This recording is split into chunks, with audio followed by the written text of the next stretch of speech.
Hey guys, it's Sam, and today I'm going to be doing the best and worst series tag, which was originally created by Mara of Books Like Whoa, and she's already done hers for this year, so I will link that down below. But this is a nice way to talk a little bit more in depth about some series that I read this year and continued with and things. I did do my series wrap up already, where I talked very briefly about all of the series and progress I made and things I finished and things I caught up with and whatever. But this allows me a little bit more space to talk about some of those series, or maybe series that I didn't talk about as much over in that video. So first, what is the best ongoing series that you caught up with this year? That would be the Burning Kingdom series by Tasha Suri. There's lesbians, there's political intrigue, there's different kinds of religions, there's nature magic that is very powerful and woods that can corrupt people and a bunch of stuff that I highly enjoy. So I really love this. By the time the next book comes out, will I want to reread the first two?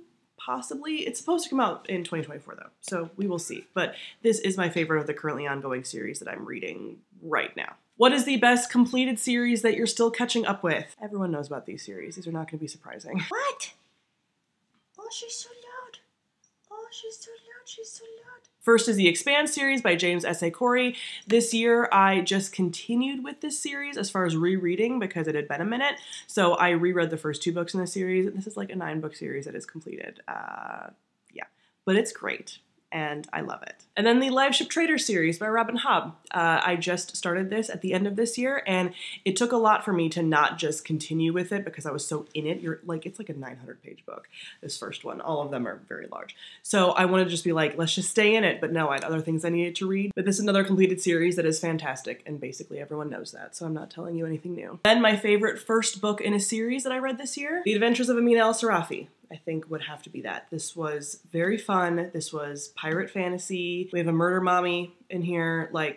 It's great. So really looking forward to the rest of this series. The first book in a series that you think should have been a standalone. Serpent and Dove by Shelby Marin. I started this series and I had every intention to continue with it, and I haven't continued with it, and I don't think that I will. This, I think, could just be a standalone. It could just be and a lot of people have said the same thing, so I don't think I'm alone in that opinion. Most overhyped series that you read this year. These are books that I've talked about a lot already. Most overhyped as of this year, Fourth Wing by Rebecca Yarros. Yeah. There are many series that have come out over the years that I felt have been overhyped, but I get why people love them as much as they do. This, I don't actually get why people love it as much as they do. Similar thoughts about The Vampire Academy.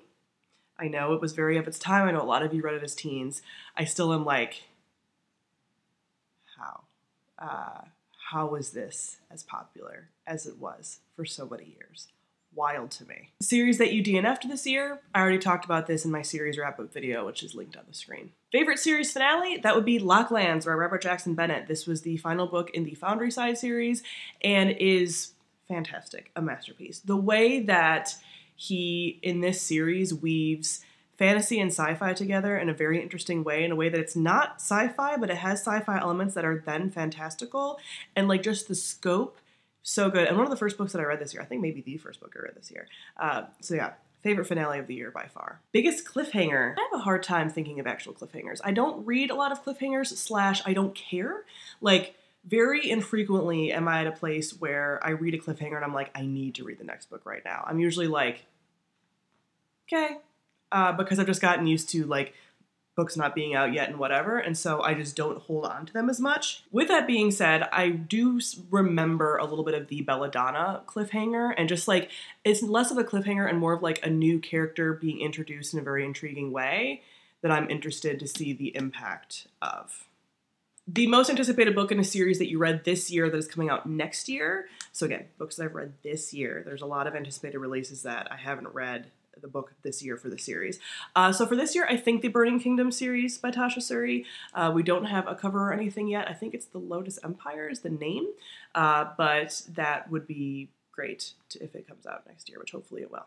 Most anticipated series to catch up with. There's a lot of these, but I will take this as series that are currently ongoing that I want to catch up with, and there aren't any that are currently ongoing. Most of my series I need to catch up with are completed series.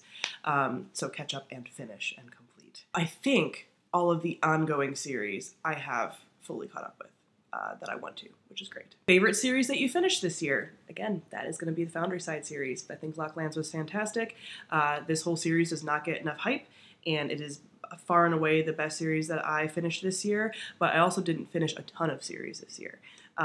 So yeah, but definitely best finale, best series overall. The series that you finally gave up on. This year I didn't have any that I finally gave up on.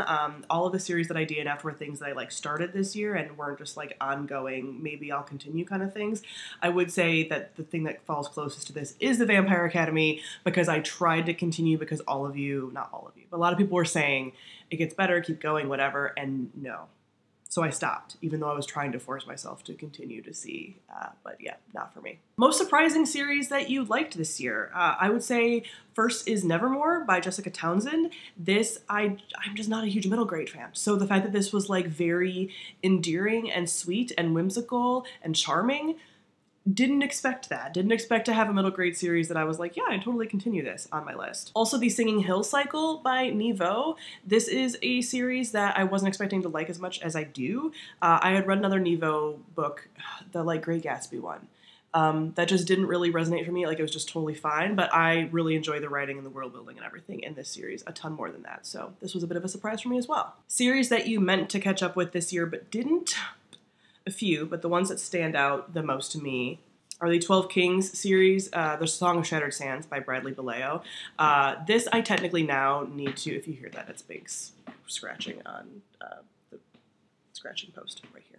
At this point, I just need to like reread these first two books that I've already read and continue with the series, but I have the third book on my shelf and just have not gotten to it. And I also totally intended to continue with the First Sister series by Lyndon A. Lewis. I have the second book on my shelf as well, and I just did not get to this one this year, which is tragic, but is high on my list of priorities for next year. And finally, a series that you finished that is greater than the sum of its parts, and I would say the Scholomance series by Nomi Novik.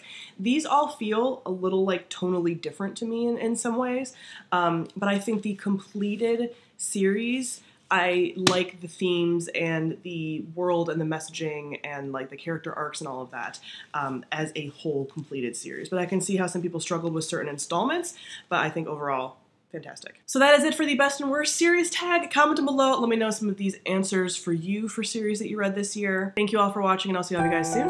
Bye.